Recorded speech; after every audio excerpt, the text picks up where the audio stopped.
యేసయ్యా నా ప్రాణమా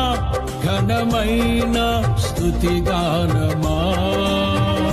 అద్భుతమైన నీ ఆదరణే ఆశ్రయమైన